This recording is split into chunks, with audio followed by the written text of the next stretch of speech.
अस्सलाम वालेकुम जी। मैं हूं अब्दुर्रऊफ़ ख़ान और उम्मीद है कि आप सब खैरियत से होंगे। आजकल एक बहुत ही इम्पोर्टेंट क्वेश्चन जो कि बहुत ही फ्रीक्वेंटली पूछा जा रहा है पाकिस्तान क्रिकेट के हलकों की जानिब से, वो है 6 जून को जो पाकिस्तान और अमेरिका के दरमियान होने वाला कंपटीशन है उसमें।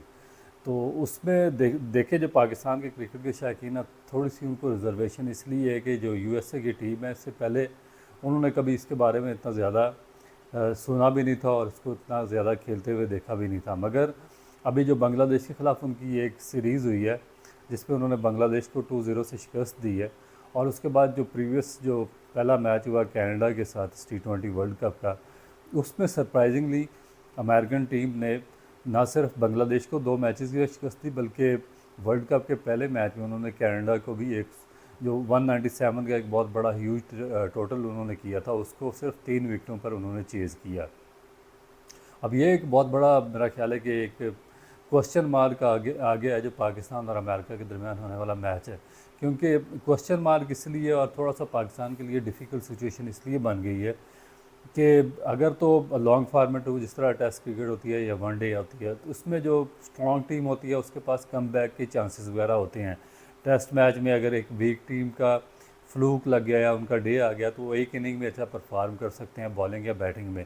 तो जो स्ट्रॉन्ग टीम होती है वो दूसरी इनिंग में बहुत ही ज़्यादा स्ट्रांगली कम बैक करती है और मैच को वो ऑक्यूपाई कर लेते हैं और किसी ना किसी हद तक उसको अपनी फेवर में कन्वर्ट कर लेते हैं। वनडे में भी इसी तरह होता है, किसी एक सेशन में पहले 10 ओवर्स में बैटिंग में बॉलिंग में वीक टीम डोमिनेट कर सकती है, मगर उसमें जो 40 ओवर बाकी होते हैं उसमें जो स्ट्रॉन्ग टीम होती है उनके पास कम बैक के चांसेस होते हैं।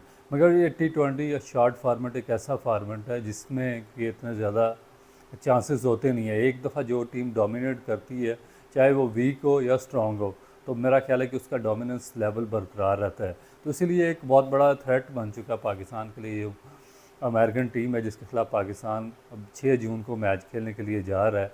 क्योंकि आप देखें कि बांग्लादेश के ख़िलाफ़ जो पहला उन्होंने मैच था उसमें बांग्लादेश ने 156 रन किए और उन्होंने 156 रन चेज़ कर लिए।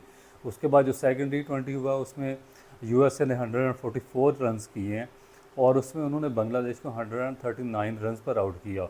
और बांग्लादेश आप जानते हैं कि बहुत ही स्टैब्लिश टीम और T20 में हमेशा वो डार्क हार्स साबित हुए हैं। उसमें शकीब अल हसन जैसे प्लेयर हैं, उस पर रब्बुल हुसैन है, उसमें लिटन दास हैं, सोमिया सरकार हैं, महमदुल्ला हैं। इस ऐसे प्लेयर्स को शिकस्त देना 2 मैचेस में मेरा ख्याल है कि एक बहुत ही बड़ी अचीवमेंट है और उससे उनका बहुत ज़्यादा जो कॉन्फिडेंस लेवल है वो बूस्ट हुआ होगा।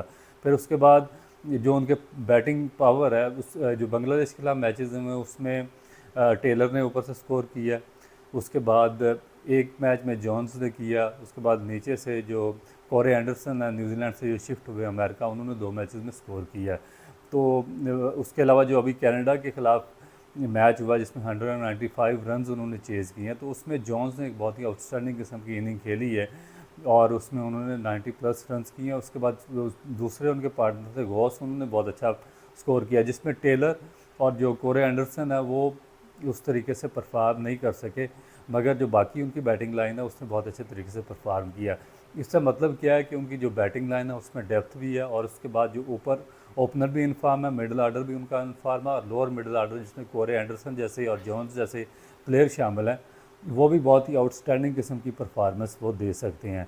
तो ये मेरा ख्याल है कि एक जेन्युइन थ्रेट है। आपने देखा होगा कि जो पाकिस्तान ने अपनी लास्ट सीरीज़ आयरलैंड से खेली है तो उसमें पाकिस्तान की बॉलिंग लाइन ने बहुत ज़्यादा सफ़र की है। इवन जो जितने भी मैचेस थे 3 मैचेस हैं उसमें जो आयरलैंड के बैट्समैन थे उन्होंने 184+ रन किए, एक मैच में 194 किए और उसके बाद एक और मैच में उन्होंने 180 रन स्कोर किए। तो मगर उनकी जो बॉलिंग लाइन थी वो बहुत ज़्यादा वीक थी, जिस पर पाकिस्तान ने अटैक किया और इस तरह पाकिस्तान ये सीरीज़ जीतने में कामयाब हुआ। अब एक दफ़ा फिर या अमेरिका के ख़िलाफ़ पाकिस्तान 6 जून को खेलने के लिए जा रहा है और दूसरा एक जो बहुत ज़्यादा इंपॉर्टेंट चीज़ ये है कि अब जो यूएसए की टीम है वो 3 मैचेस कंसेक्टिव जीत चुकी है। 2 मैचेस उन्होंने बांग्लादेश को हराए हैं, एक मैच उन्होंने कनाडा को हराया। पाकिस्तान अपने 3 मैचेस उससे हार चुका है। इंग्लैंड से हार के आया, एक मैच में उनको पीछे शिकस्त हुई थी, न्यूजीलैंड की एक बी टीम थी उससे 2 मैचेस से सीरीज़ बराबर किया। तो इस तरीके से पाकिस्तान का रिदम डेवलप नहीं हुआ और शॉर्ट फार्मेट में ये बहुत ज़्यादा इंपॉर्टेंट होता है कि आपका एक कम्बिनेशन बनाओ, आपका एक रिदम बनाओ, आपके जो प्लेयर्स हैं वो इन फॉर्म हो, आपका बॉलिंग यूनिट कंप्लीट हो, आपका बैटिंग यूनिट जो ओपनिंग से लेके right from the lower middle order वो भी स्कोर कर रहा हो और आपस में एक आपका अच्छा तालमेल बनाओ। और जो कैप्टन आपका वो भी एग्जैक्टली इस चीज़ को जानता हो कि आपने कौन से बॉलर को किस जगह पे लाना है, कौन से बॉलर विकेट टेकिंग है, कौन से बॉलर्स रन्स रोकने वाले हैं, पार्टनरशिप ब्रेक करने वाले हैं, और कौन से बॉलर डेप्थ ओवर्स पे बॉलिंग करेंगे। तो ये अनफॉर्चुनेटली अभी तक पाकिस्तान का जो कम्बिनेशन है वो उस तरीके से बन नहीं सका। तो इसलिए मेरा ख्याल है कि पाकिस्तान को इस मैच में ऑल आउट जाना पड़ेगा। अगर तो पाकिस्तान ये वन साइडेड मैच अगर अपनी बॉलिंग से जो अमेरिकन टीम है उसको जल्दी आउट करने में कामयाब होता है, तो जो यूएसए की बॉलिंग है वो इतनी ज़्यादा स्ट्रॉन्ग नहीं है, आप उस पर अटैक कर सकते हैं और डोमिनेंस ले सकते हैं उस पर। और मेरा ख्याल है कि जो पाकिस्तान की बहुत बड़ी कोशिश होगी कि हर सूरत में पाकिस्तान चेज़ पे जाए और पहले जो बैटिंग है वो यूएसए को करवाए, और उसमें ही पाकिस्तान को एक बहुत बड़ा एडवांटेज है, क्योंकि उनकी जो बॉलिंग है वो वीक पॉइंट है, मगर बैटिंग उनकी बहुत ज़्यादा स्ट्रॉन्ग है और पाकिस्तान किसी सूरत भी रिस्क नहीं ले सकेगा। स्पेशली जो पाकिस्तान का करंट बॉलिंग यूनिट है जिसमें कोई इतना ज़्यादा अभी स्पार्क वो नज़र नहीं आ रहा, और स्पेशली जो पिचेज़ हैं यूएसए में और वेस्ट इंडीज़ में वो स्पिन बॉलर्स को वो सपोर्ट करती हैं, मगर पाकिस्तान का स्पिन बॉलिंग अटैक बहुत ही ज़्यादा डिक्लाइन की तरफ जा रहा है, वो इतना ज़्यादा स्ट्रॉन्ग नहीं है। तो पाकिस्तान इसमें कोशिश करेगा कि पहले यूएसए को बैटिंग करवाए और उस पर चेज़ पे जाए। इसमें पाकिस्तान के पास काफ़ी ज़्यादा चांसेस होंगे, मगर उसमें भी पाकिस्तान को रिस्ट्रिक्ट करना पड़ेगा। अगर वो पहले बैटिंग करते हैं तो उनको पाकिस्तान को 175 रन से नीचे उनको आउट करना पड़ेगा, क्योंकि अगर 175 या इस तरह इससे ऊपर चले गए तो वो बहुत ज़्यादा उस कंडीशन से यूज टू हैं।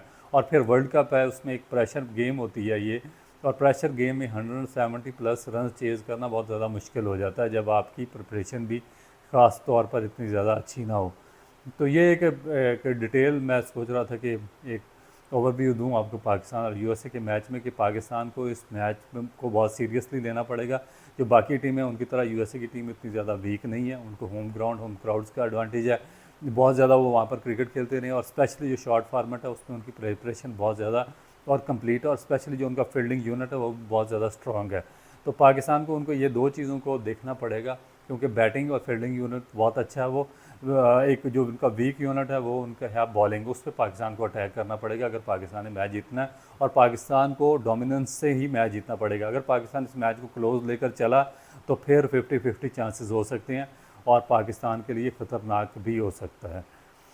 उम्मीद है कि आपको ये व्लॉग पसंद आया होगा। इंशाल्लाह ताला एक नए व्लॉग के साथ दोबारा आपकी खिदमत में हाज़िर होंगे। मेरा यूट्यूब चैनल लाइक और सब्सक्राइब करना ना भूलिएगा। Thank you.